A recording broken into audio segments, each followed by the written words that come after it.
श्री राम जय जय राम। श्री राम जय जय राम। श्री राम जय जय राम। श्री राम जय जय राम। श्री राम जय जय राम। श्री राम जय जय राम। सच्चिदानंद भगवान की जय। सत्य सनातन धर्म की जय। सतगुरुदेव भगवान की जय। आज भोजन व्यवस्था नहीं है इसलिए वाणी में दम नहीं है। बोलिए सतगुरुदेव भगवान की जय। पवन दे उड़ा लेगा टीवी से चाय लेगा। चलो कोई बात नहीं, वाणी को पवित्र करें। सीताराम सीताराम सीताराम कहिए। सीताराम सीताराम सीताराम कहिए। जाई विध राखे राम ताई विध रहिए। जाई विध राखे राम ताई विध रहिए। सीताराम सीताराम सीताराम कहिए। सीताराम सीताराम सीताराम कहिए। जाई विधि राखे राम ताही विधि रहिए। जाई विध राखे राम ताई विध रहिए। मुख में हो राम नाम राम सेवा हाथ में। मुख में हो राम नाम राम सेवा हाथ में। मुख में हो राम नाम राम सेवा हाथ में। मुख में हो राम नाम राम सेवा हाथ में। काहे घबरावे प्यारे राम तेरे साथ में। काहे घबरावे प्यारे राम तेरे साथ में। काहे घबरावे प्यारे राम तेरे साथ में। काहे घबरावे प्यारे राम तेरे साथ में। विधि का विधान जान आन लाभ सहिए। विधि का विधान जान हान लाभ सहिए। विधि का विधान जान हान लाभ सहिए। विधि का विधान जान हान लाभ सहिए। सीताराम सीताराम सीताराम कहिए। सीताराम सीताराम सीताराम कहिए। सीताराम सीताराम सीताराम कहिए। सीताराम सीताराम सीताराम कहिए। जाहि विधि राखे राम ताई विधि रहिए। जाहि विध राखे राम ताहि विध रहिए। पिछली बार राम नाम की महिमा को समझाने के लिए तुलसीदास जी ने जो दोहा बोला है इसमें, कय्यत भिन्न न भिन्न, तो महिमा जो है वो राम नाम की गाई जा रही है। जितनी चौपाइयाँ और दोहा कहे गए वो राम के नाम की महिमा पर कहे गए। व्यवहारिक अर्थ में तो जो है ये बातें सब सही ही हैं, क्योंकि जैसा है तुम्हारा व्यवहार और तैसा ही जो है आपको मिलेगा आहार। आहार और व्यवहार ये पृथक पृथक नहीं है। इसलिए राम का नाम होगा यदि आपकी वाणी पर, तो आगे चल कर के जो है आपको राम ही प्राप्त होंगे। और काम जो है आपकी वाणी पर होगा तो फिर कामना के वशीभूत होकर के अगली 84 लाख योनियों के लिए तैयार रही है। क्योंकि राम और काम दो एक स्थान पर नहीं रहते। जहाँ राम तहाँ काम नहीं, और जहाँ काम तहाँ नहीं राम। ये प्रेम गली अति सांकरी, ये बहुत सकरी गैल है। कौन सी? राम से प्रेम करने की। तो अब यहाँ पर महिमा गाई गई है, तो सर्वप्रथम हमको क्या समझना चाहिए कि महिमा किसको कहते हैं। अब चाहे रामचरितमानस ये रामायण हो या अन्य कोई पुराण हो या अन्य कोई शास्त्र हो, महिमा जब गाई जाती है तो स्वरूप की गाई जाती है। बाहर किसी नाम या रूप की महिमा नहीं गाई जाती। प्रमाण कहाँ मिलेगा? इन्हीं चौपाइयों में मिलेगा। तो पहले महिमा को समझ लो, महिमा किसे कहते हैं। जैसे कोई व्यक्ति है, उस व्यक्ति का जो है चारों तरफ फैलाव है, वैभव है, और उस वैभव के हिसाब से ही जो है उसका नाम फैल चुका है ना।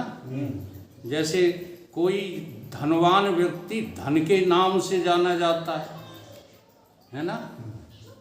जैसे हम तो उदाहरण दे देते हैं, हमारे सत्येंद्र सिंह जी यहाँ किस नाम से जाने जाते हैं? धनवान के नाम से। जी हाँ। और ये शरीर किस नाम से जाना जाता है? देख लो, है ना। नाम की बड़ी महिमा है। तो नाम की महिमा न हो करके, रूप की महिमा न हो करके, वो महिमा तो स्वरूप की है। तो वैभव और प्लस नाम, वैभव भी है। अब वो किसी भी तरीके का हो, धन से हो, बल से हो, तन से हो, ध्यान से हो, ज्ञान से हो, वो चीज क्या है? वैभव। ठीक है। अब ये नाम यानी वैभव का प्रसार और वैभव, ये किसकी वजह से है? जिसकी वजह से है उसका नाम महिमा है। तो किसकी वजह से है? जैसे इसी शरीर का उदाहरण लेते हैं। इस शरीर का वैभव और इस शरीर का नाम, इसमें कारण कौन है? अगर कौन नहीं होता, समझ रहे मेरी बात को, तो ये शरीर भी ना होता और इस शरीर का वैभव और नाम भी ना होता। अगर कौन नहीं होता, विचार करो। अभी विचार नहीं कर पा रहे हो, रघुनाथ जी बताएंगे। कौन नहीं होता अगर, तो इस शरीर की महिमा, इस शरीर का वैभव और नाम भी न होता। और जो नहीं होता, जिसकी वजह से ये है, उसी की महिमा है। तो सीधी सी बात है, अगर इस शरीर के पिता न होते तो क्या ये शरीर और शरीर का नाम और वैभव इस जगत में होता? तो महिमा की परिभाषा समझो। महिमा किसको कहते हैं? जो दिख रहा है नाम रूप से, जो भी दिख रहा है ब्रह्मांड में, और नहीं भी दिख रहा है फिर भी उनके नाम तो हैं ही, ब्रह्मा विष्णु महेश। इन सब का हेतु कौन है? जो इन सब का हेतु कारण है, पिता है। बस उसी की महिमा गाई जाती है इस संसार में, और किसी की महिमा नहीं गाई जाती है।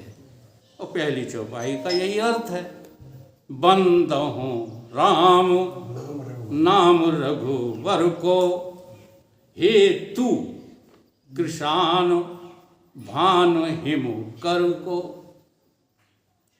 किस किस का कारण है ये नाम? अब देखो, इसीलिए साधारण व्यक्तियों को नाम से प्रेम नहीं होता, क्योंकि हम नाम की महिमा तो चौपाइयों के द्वारा गा लेते हैं, लेकिन समझ नहीं है उसकी।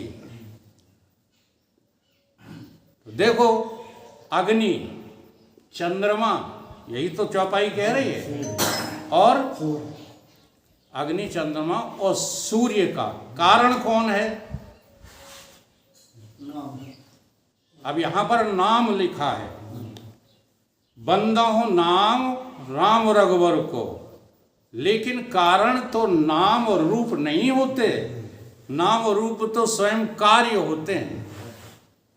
मैं उल्लंघन नहीं कर रहा हूं रामायण का, क्योंकि किसी भी ग्रंथ को श्रवण करने वाले श्रोताओं का स्तर भी तो अलग अलग होता है,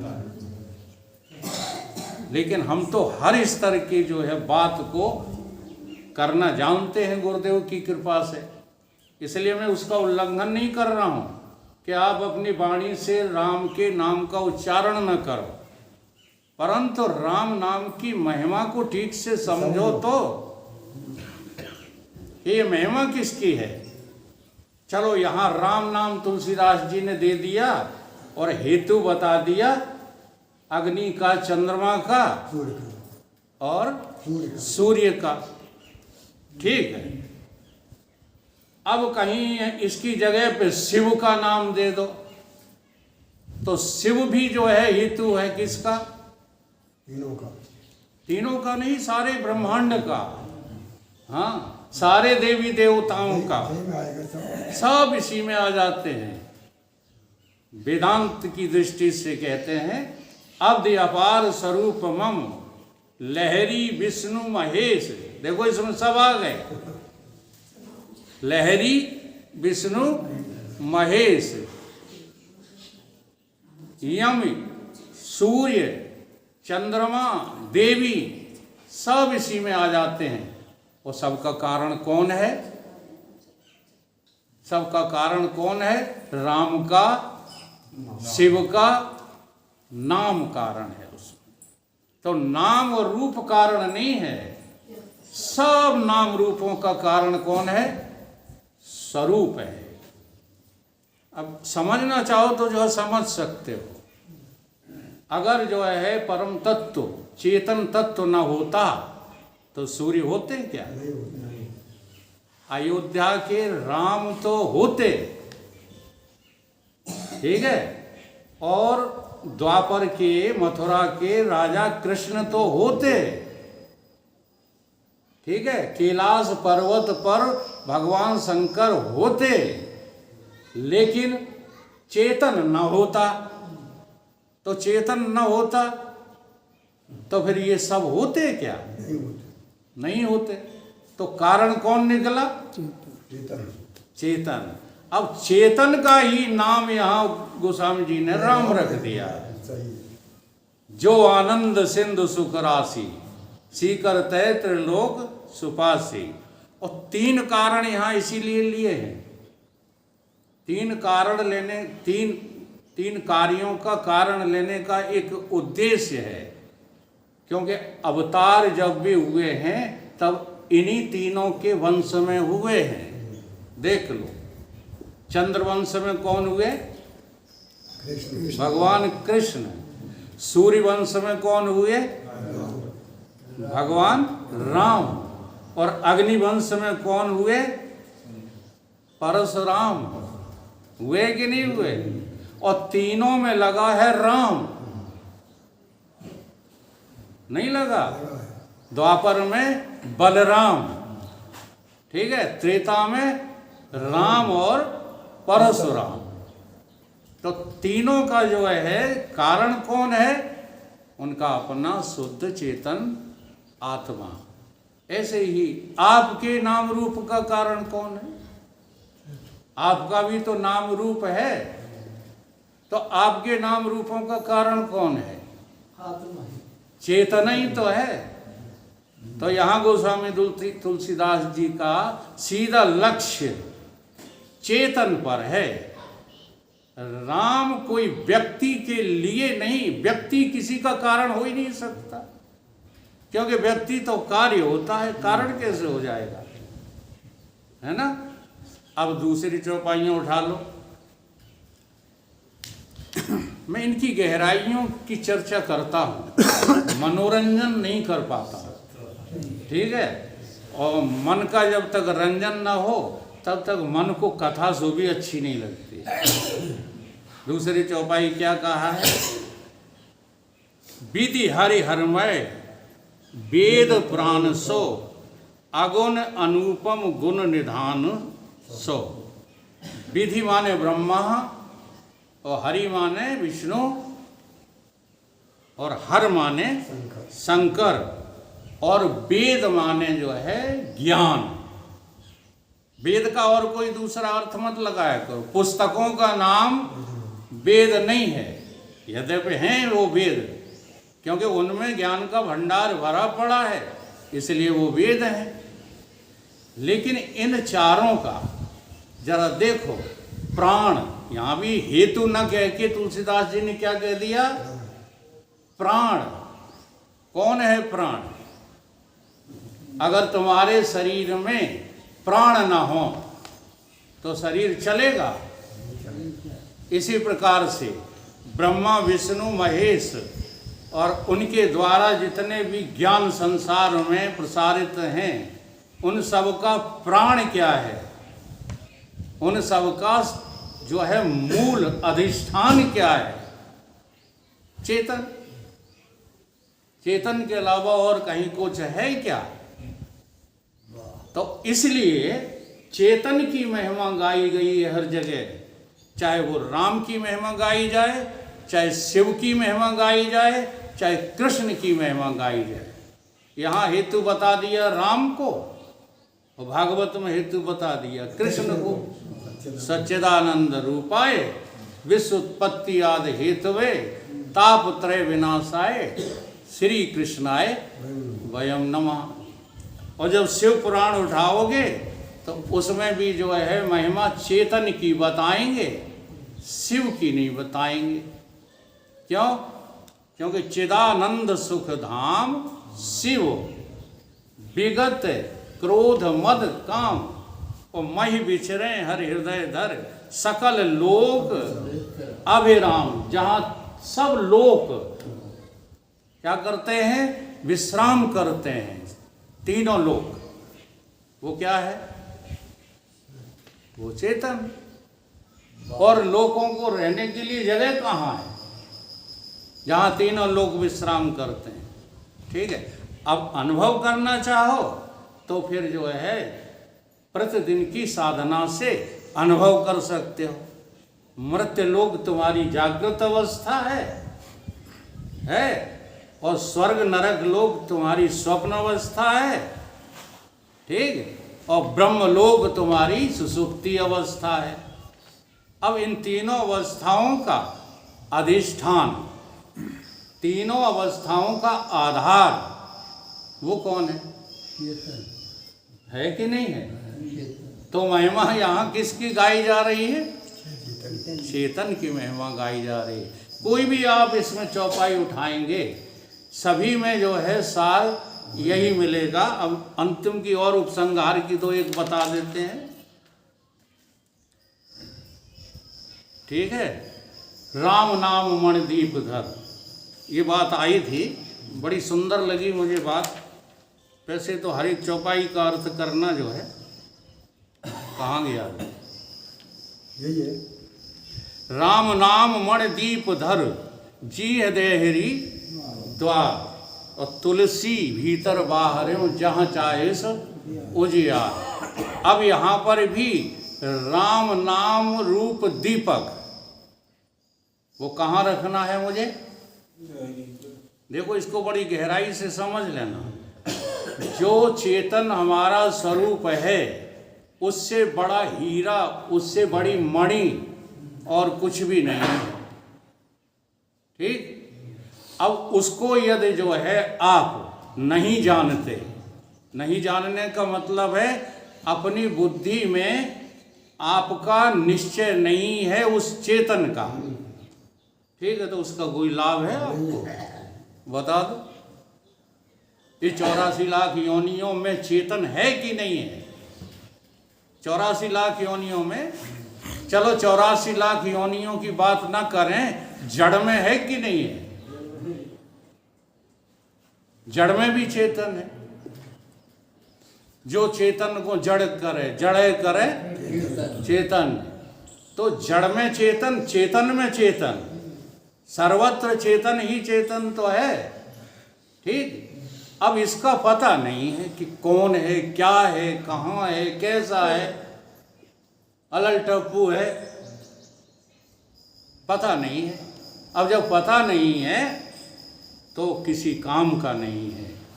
और जब पता हो जाएगा आपको कि वो चेतन कोई और नहीं है, हाँ जी, सो हम स्मृति, रामायण की बात है, कहीं अन्यत्र से नहीं है। वृत्ति अखंडा, आपकी बोध वृत्ति में, हाँ, ये अखंडता आ जाए।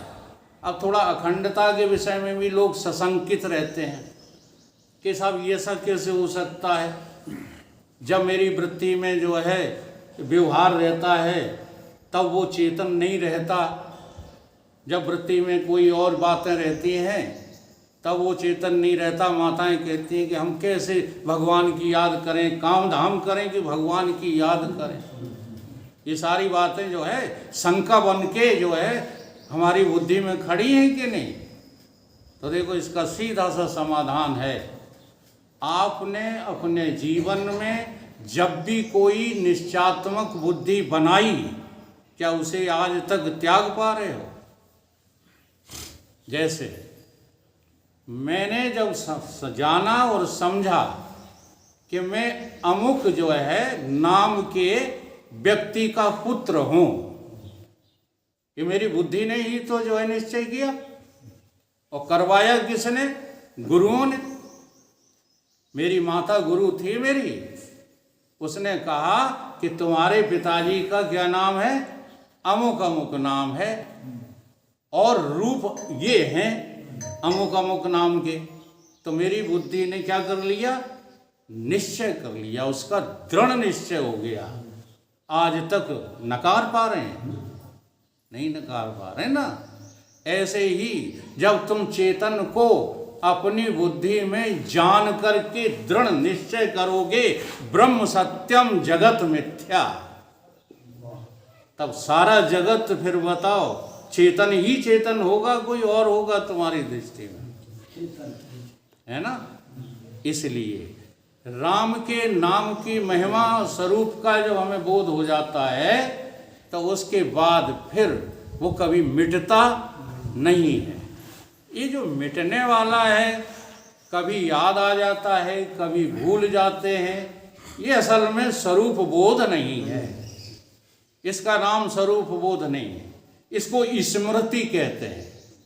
कभी कभी कुछ बातें हम याद कर लेते हैं तो उन बातों को कभी कभी भूल जाते हैं, लेकिन जब दृढ़ निश्चय हो जाता है तो फिर भूलने का कोई प्रश्न ही नहीं होता, क्योंकि वो तो दृढ़ निश्चय हो चुका है।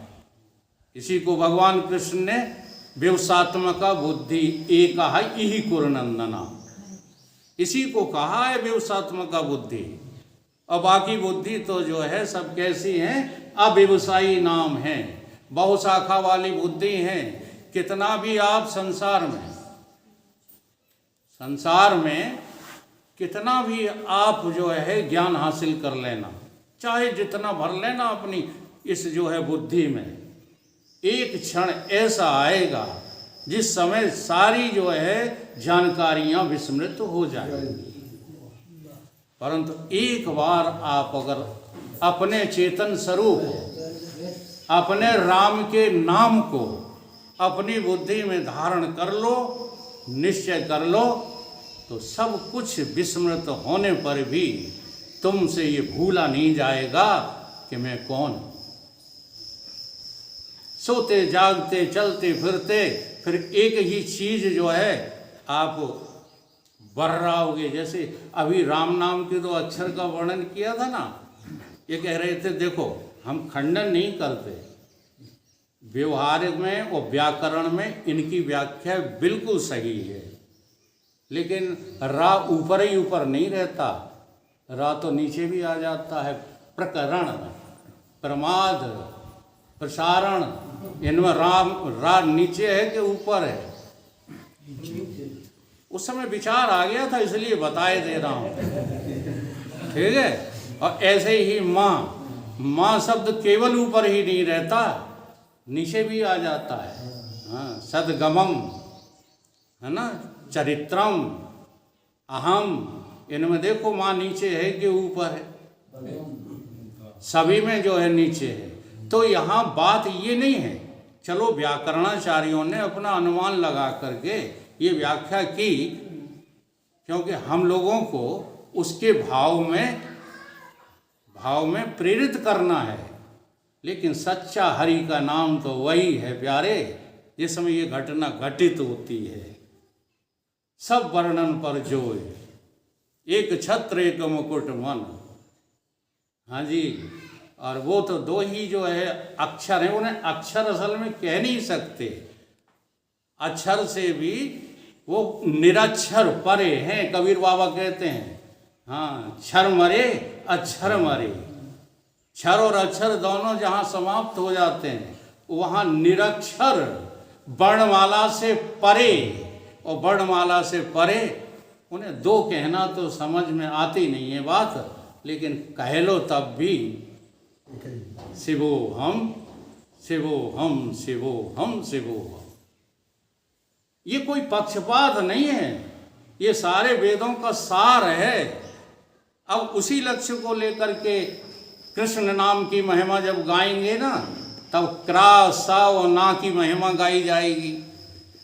जब शंकर की महिमा गाएंगे तब उसमें भी सा का और रा की महिमा गाई जाएगी। हमको उसमें विरोध नहीं है, लेकिन जब तुम्हें अनुभूति होगी तो तुम्हारे श्वास प्रति श्वास में, वो भी ये समझा गए हैं, तेरी एक एक श्वास हीरा मोती, ये गंवाने के काबिल नहीं है। क्यों नहीं है?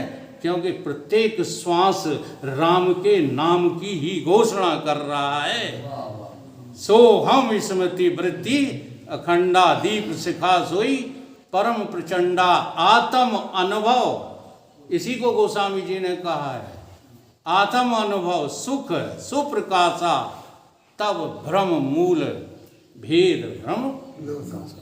और जिन संतों को, जिन भक्तों को इस राम के नाम की महिमा पर विश्वास हो जाता है, केवल विश्वास, वो भी जो है अपने स्वरूप तक की यात्रा पूर्ण कर लेते हैं।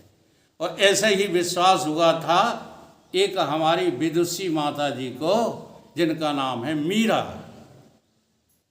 मीरा को जब विश्वास हुआ तो उसी क्षण से कहने लगी थी, ऐसे वर को का वरूं जो जन्मत और मर जात। ऐसे नाम को लेकर मैं क्या करूंगी, जिसका कभी जन्म हो जाता है, जो वाणी का विषय बन जाता है, ऐसे नाम को हम लेकर क्या करें? जन्मत और मर जात, ऐसे वर को वरूंगी कि चुड़ला अमर हो जा। और जब ये जो है मीरा जी को पता लगा, और लगा कब? एक बार की बात है, जब उम्र रही होगी मीरा जी की 12 वर्ष की। तो 12 वर्ष की आयु में अपनी जो है सौतेली माँ थी, उनकी खुद की माँ तो थी नहीं जिन्हें पाला है, वो सब कथाएं हम याद करते नहीं हैं। हम तो केवल जो है आदर्श आइडिया ले लेते हैं कि कथा का जो है सार क्या निकलना है। तो वो खड़ी थी छज्जे पर अपनी माँ के साथ, वहाँ से एक बारात निकली। अब 10-12 साल की बच्ची का एक जो है कुतूहल प्रश्न खड़ा हो गया। पूछने लगी माता जी से कि ये क्या मामला है, ये शोरगुल क्यों हो रहा है माता जी? तो वो कहने लगी कि बारात है बेटा। ये बारात क्या होती है? बच्चों में बहुत जिज्ञासा होती है संसार को जानने की। जी हाँ, ब्रह्म को जानने की हो चाहे ना हो, लेकिन संसार को जानने की जिज्ञासा तो 5 साल के बच्चे की ही शुरू हो जाती है। पूछने लगी ये बारात क्या होती है? तो कहने लगी इसमें एक दूल्हा होता है, दूल्हा आगे आगे चलता है और पीछे पीछे उसके सहयोगी बाराती चलते हैं। तो उसके दिमाग में एक बात आई मीरा के कि तो माता जी मेरा दूल्हा कैसा होगा, कौन होगा। जब ये प्रश्न आया तो माता जी को जवाब देते नहीं बना। हाँ, अब क्या बता दे माता जी। तो माता जी ने जो है इशारा कर दिया, कहाँ, भगवान कृष्ण की मूर्ति की तरफ। मूर्ति रखी हुई थी और उन्होंने कह दिया कि तेरा दूल्हा तो ये है और इनका नाम है गिरधर गोपाल। अब उसी दिन से मीरा की वाणी पर ये राम का नाम छा गया। नहीं छा गया? मेरो तो गिरधर गोपाल दूसरो न कोई, जाके सिर मोर मुकुट मेरो पत सोई। छाड़ दई कुल की आन कहा करे कोई, संतन ढिंग बैठ बैठ लोक लाज होई। अब तो बेल फैल गई आनंद फल होई, दासी मीरा लाल गिरधर। हाँ, वही नाम बार बार, वही नाम बार बार। लेकिन जो है प्रकृति का संयोग, चाहे जितना भीतर से तुम्हारे अंकुर हो, आज यही लोग जो है गफलत में हैं। शादी क्यों हो गई, बच्चे क्यों